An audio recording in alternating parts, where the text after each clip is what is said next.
Folks, some sad news here. The coach that inspired the movie Remember the Titans has passed away. Alexandria City Herman Boone died of cancer. Legendary. It's been over 20 years since Remember the Titans first hit theaters, yet it still hits just as hard. Maybe it's the music, the speeches, or that rare mix of grit and heart. We will be perfect in every aspect of the game. Get up, boy, get up, get up! They helped this town, the city of Alexandria, to come together.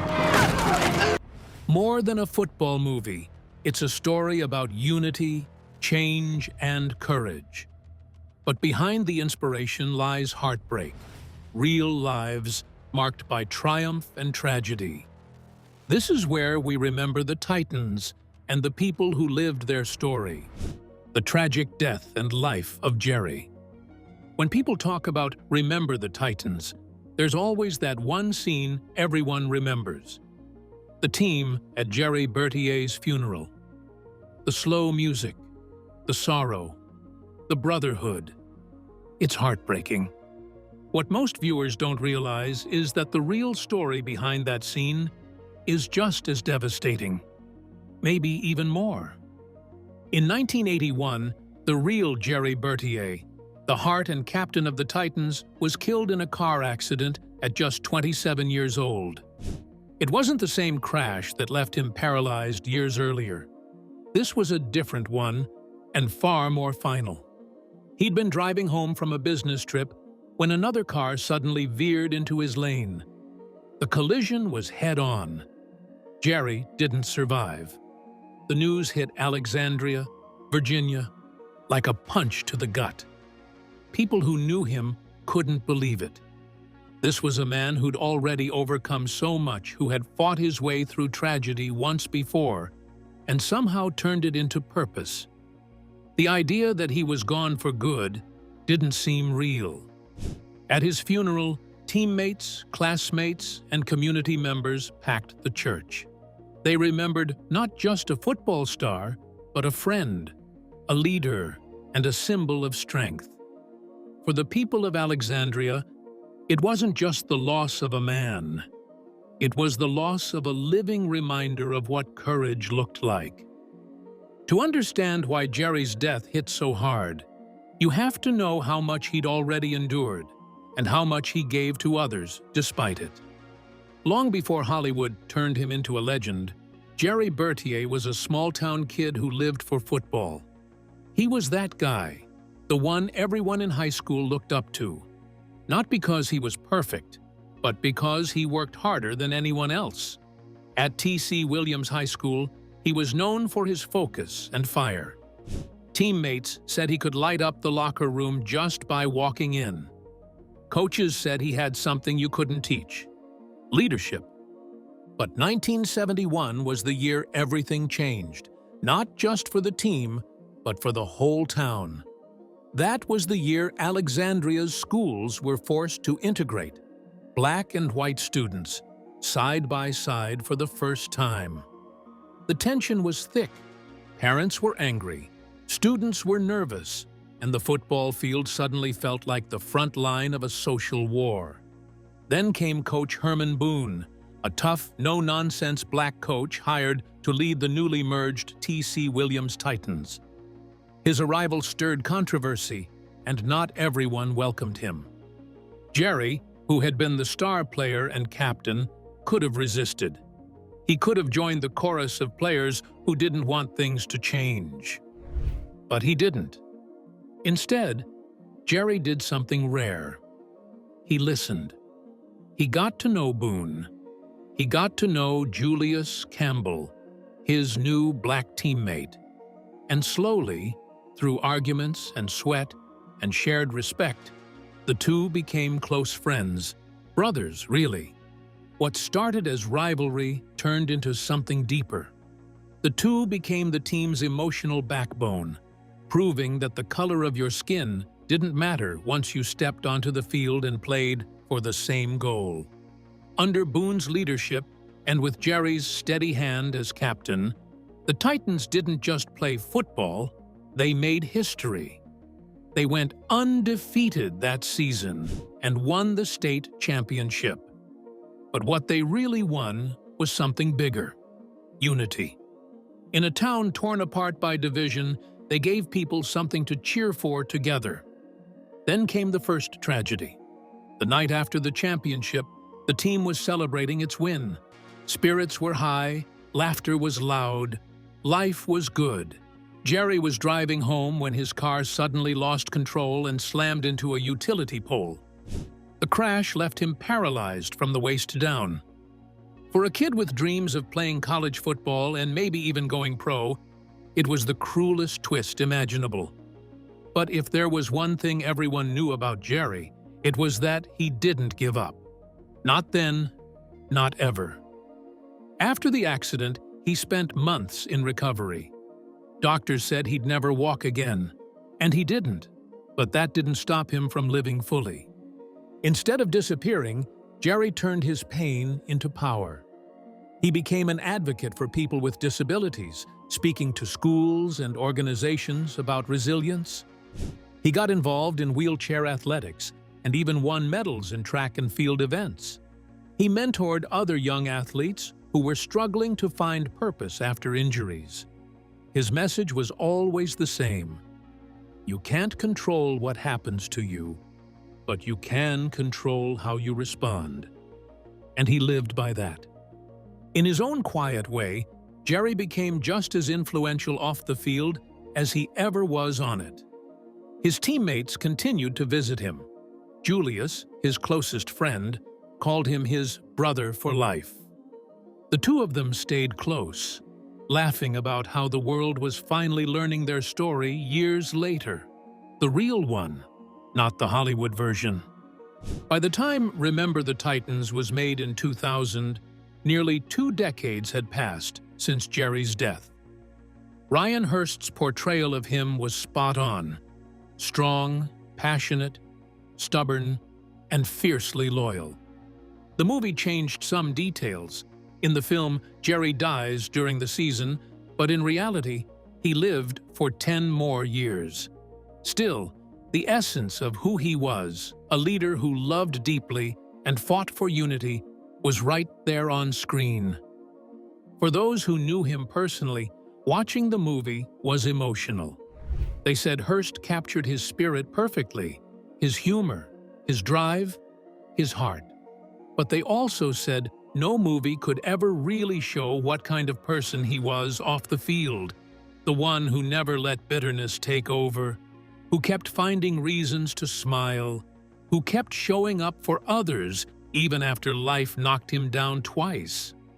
His legacy lives on in more than just a movie.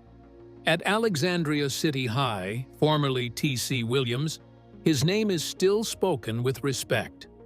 There's a memorial plaque in his honor, and the community still holds events remembering the Titans who started it all. His story continues to be shared in schools, not just as a football legend, but as a lesson in perseverance. When you know the real story, the movie hits differently. That funeral scene, the team standing together, the silence, the grief, that wasn't just Hollywood emotion. It was real. It was for Jerry, the man who held the team together, the man who believed that character mattered more than color, and who proved it every day he lived. Jerry Bertier's story is tragic, yes, but it's also deeply human. He experienced success, pain, purpose, and loss, all before turning 30. And yet, what people remember most isn't how he died, but how he lived. He taught his teammates, and later, all of us, that leadership isn't about winning games or scoring points. It's about how you show up for others when things fall apart. When you rewatch Remember the Titans and see that final scene, remember this: Jerry Bertier wasn't just a character in a movie. He was a real person who lived hard, loved deeply, and left behind a legacy that no accident could ever erase. And while Jerry's story still tugs at the heart, the man who guided him and the rest of the Titans through that storm, Coach Boone, left behind a legacy just as unforgettable. In memory of the coach, When news broke that Coach Herman Boone had passed away in December 2019, people all over the world started posting quotes, clips, and photos from Remember the Titans. It wasn't just movie nostalgia. It was genuine loss. The real man behind Denzel Washington's unforgettable performance had died at 84, and even though decades had passed since that 1971 season, his story still carried weight. Former players shared tributes online and in interviews. Some called him the toughest coach they ever had. Others, the man who changed their lives. Even people who had never met him felt something because Boone wasn't just a football coach in a movie. He represented something bigger, the fight for unity in a time when it was anything but easy. Herman Boone's story started long before the Titans. Born in North Carolina in 1935, he grew up in a segregated world and knew early on what it meant to fight for respect. Before coming to Alexandria, he'd already built a reputation as a demanding but inspiring high school coach. His methods were tough, old school, intense, sometimes controversial, but they worked. His players didn't just learn football. They learned discipline, accountability, and pride. When T.C. Williams High School merged in 1971, the town's school board decided to make Boone head coach, a bold and, at the time, divisive move. The decision replaced Bill Yoast, a respected white coach who'd expected to lead the new team. The announcement immediately sparked tension. Some players threatened to quit. Parents complained.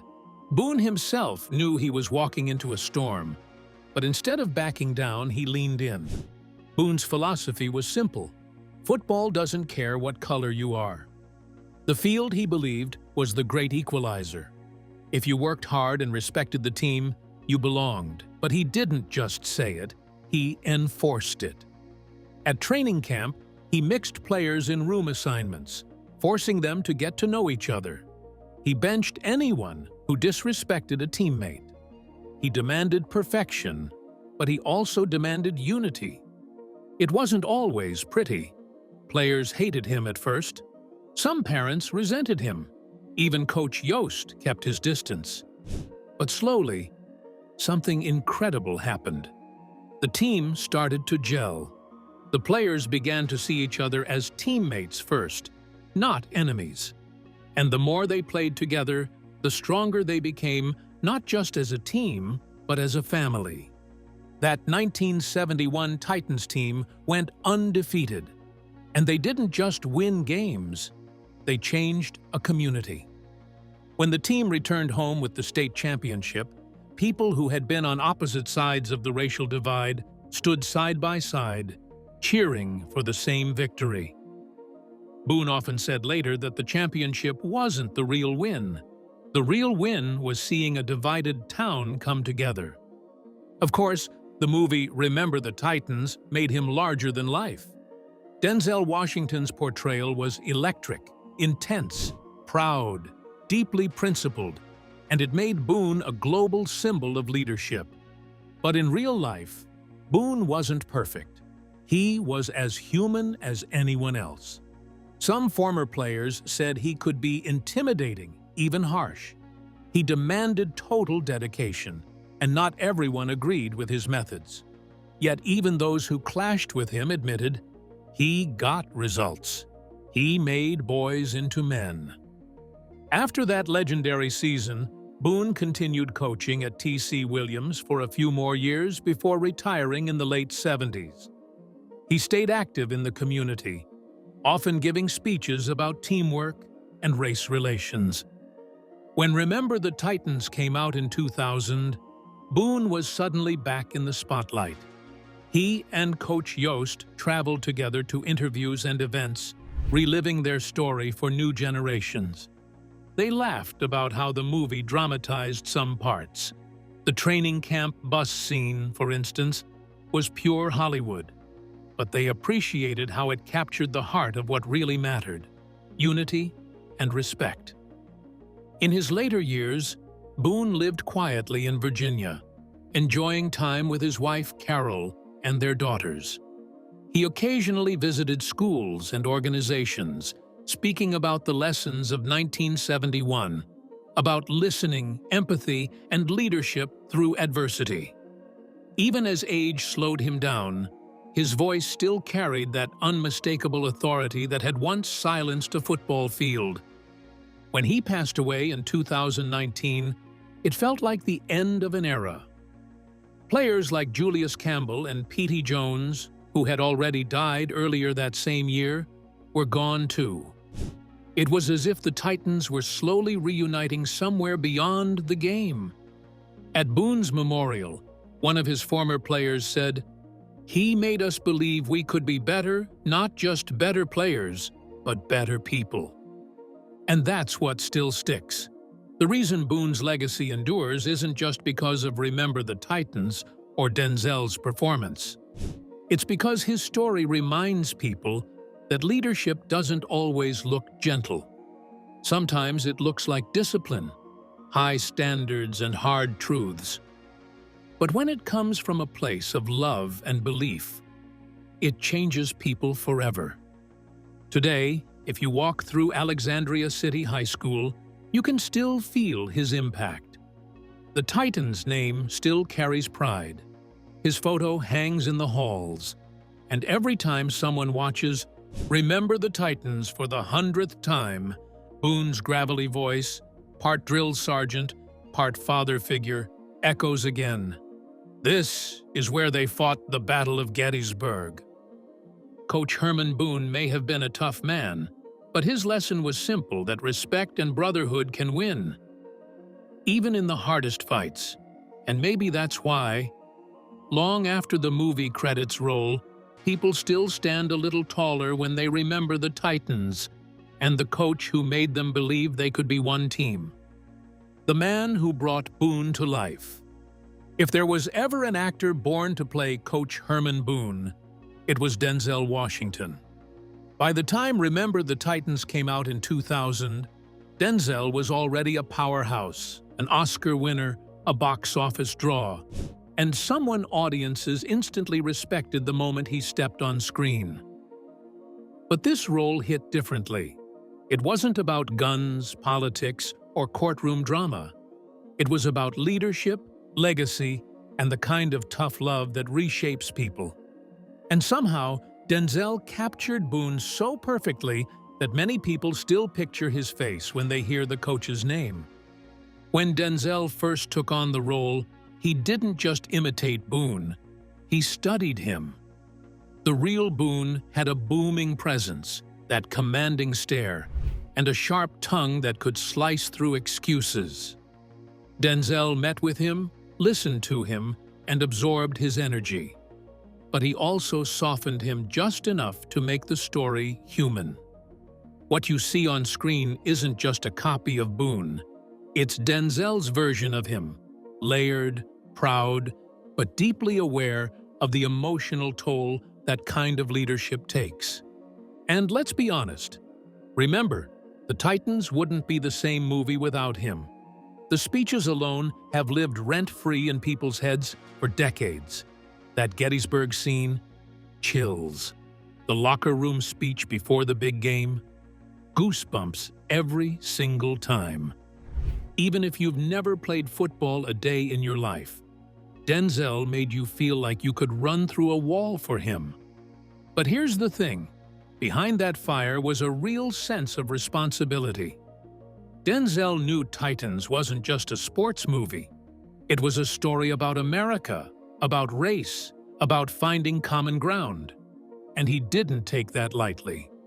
He once said in an interview that he took the role because it showed how people can change when they're forced to really see each other. That's classic Denzel, purposeful and precise about what he puts into the world.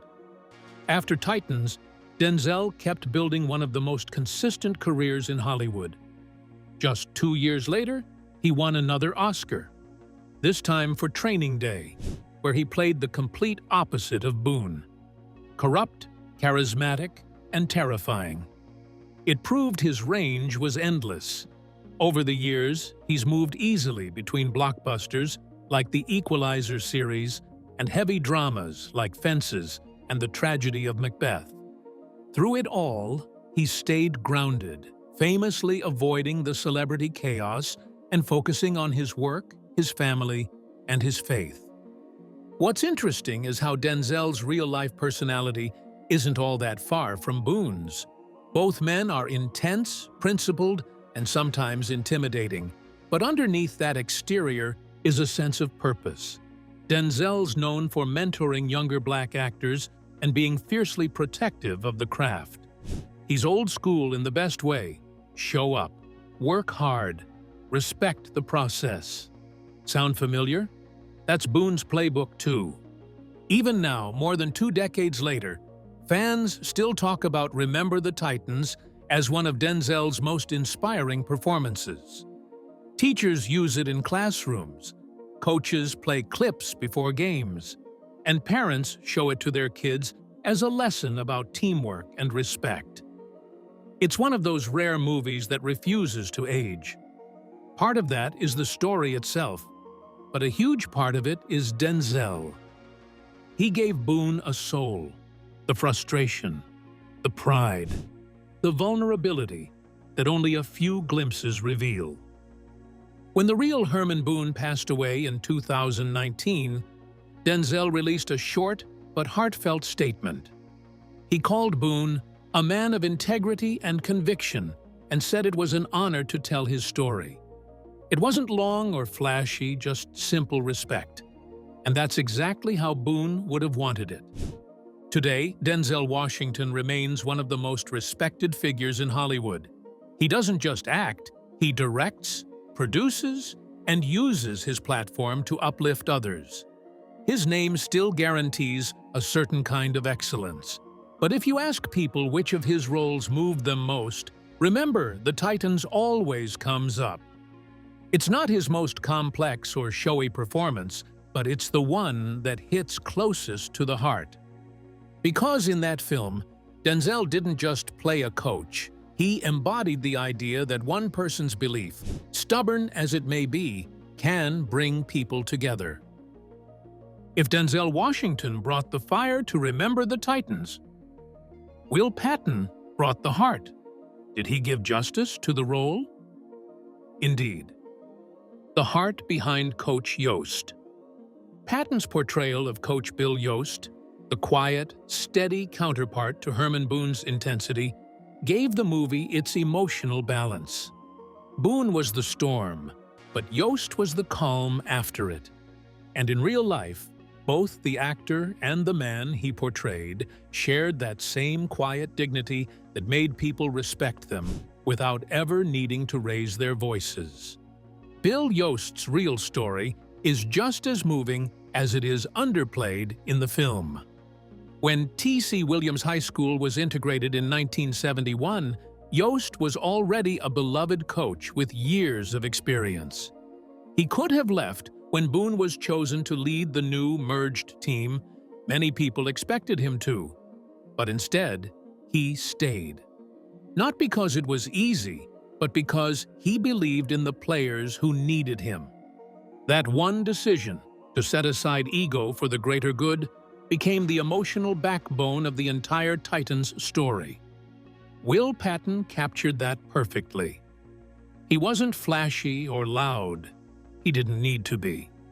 Every gesture, every quiet moment in the movie, like when he stands up to the refs for cheating or when he comforts Boone, carried weight because Patton made it feel genuine. You could see the moral compass turning behind his eyes. That's what made audiences love Yoast. He wasn't there to steal the spotlight. He was there to keep it honest.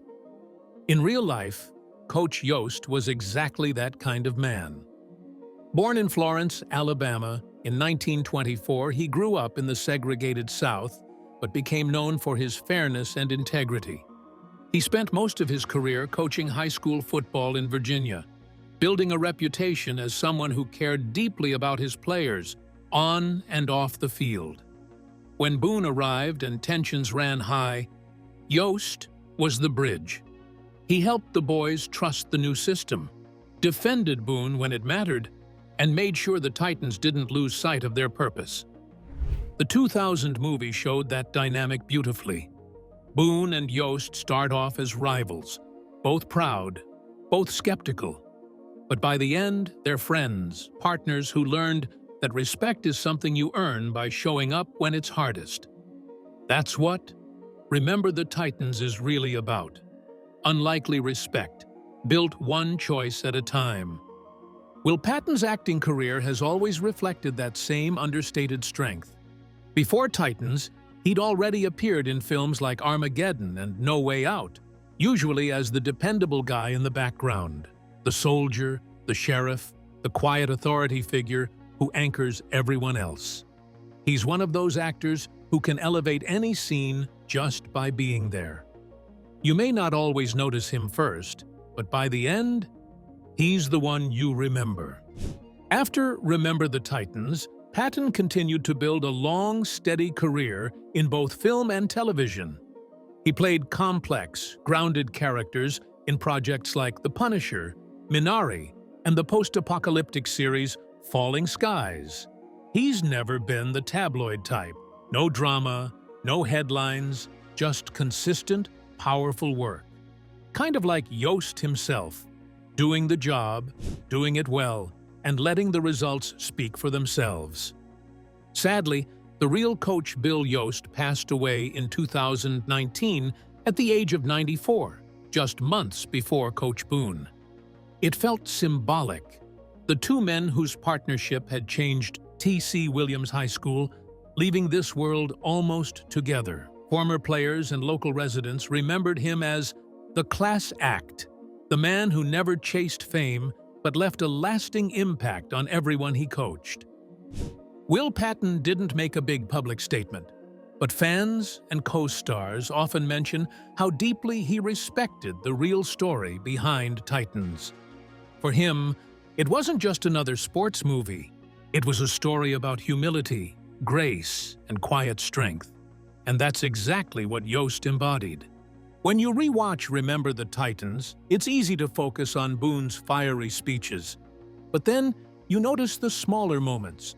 Yoast's hand on a player's shoulder, his silent nod of approval, that emotional "you're doing good, coach" scene before the big game. Those are the things that stay with you. That's Will Patton's gift. Subtle, real, deeply human. In a movie filled with big moments and bigger personalities, he reminded us that leadership doesn't always shout. Sometimes it just stands firm. If Jerry Bertier was the heart of the film, Julius Campbell was its soul, and actor Wood Harris brought that soul to life with quiet power. Julius Campbell and the soul of the Titans. His performance as Big Jew wasn't loud or showy, but it carried this natural strength that made everyone pay attention. You could feel the frustration, the pride, and eventually the peace that came with learning what real brotherhood meant. When the real Julius Campbell passed away in early 2019, long before most people even realized how serious his health struggles had become, fans of the film felt the loss deeply. Campbell, who had battled organ failure for years, died at just 65. For many who grew up watching Remember the Titans, it felt personal, like saying goodbye to a friend who had taught you something about forgiveness. In real life, Julius was exactly the kind of person Wood Harris portrayed. Back in 1971, he was one of the most dominant defensive ends in Virginia, known for his intensity on the field and his no-nonsense attitude off it. At first, he and Jerry Bertier clashed, just like in the film. They didn't trust each other, didn't talk to each other, and didn't see eye to eye on anything. But as the Titans worked through that grueling training camp, something shifted. Jerry and Julius developed a respect so deep that they became like brothers. When Jerry's car accident changed everything, Julius stayed by his side, visiting him daily, pushing him to stay strong. Their friendship became one of the most powerful parts of the Titans' real story. Wood Harris understood that connection instinctively. His Julius wasn't just a football player. He was a young man learning to let go of anger and replace it with leadership. He gave us one of the most memorable moments in the film, that left side, strong side chant, a scene that still gives people chills 20 years later. Harris managed to balance toughness with warmth, and it made Julius unforgettable. At the time of the movie, Wood Harris wasn't a household name yet. He'd had some strong roles, including opposite Tupac Shakur in Above the Rim, but Remember the Titans put him in front of a massive audience. His calm charisma and authenticity made people take notice. He wasn't acting like a star.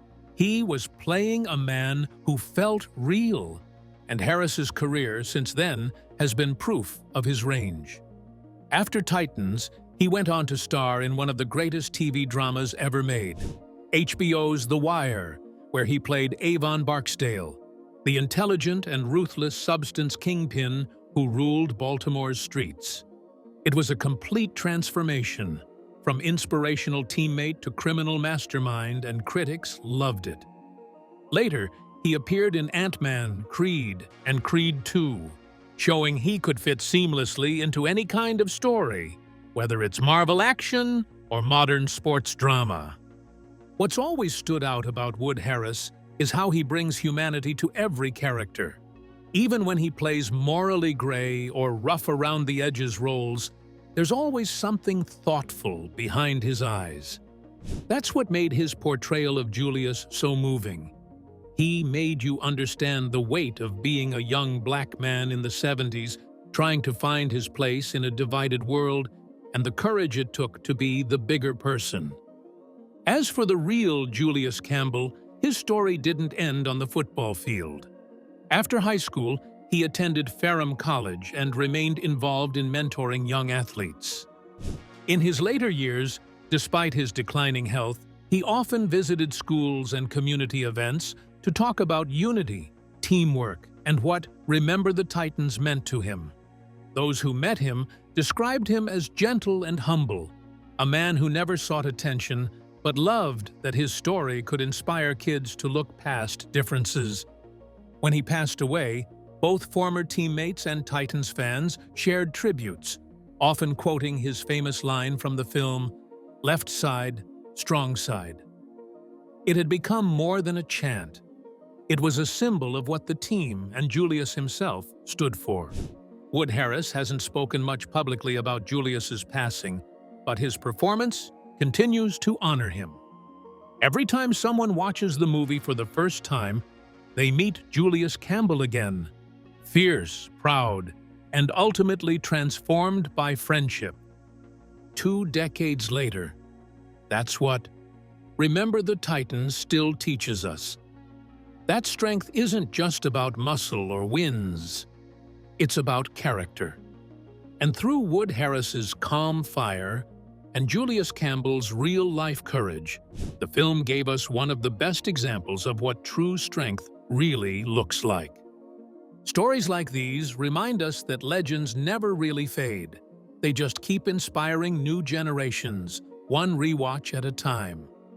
If you enjoyed this deep dive, don't forget to subscribe for more behind the scenes in the next one.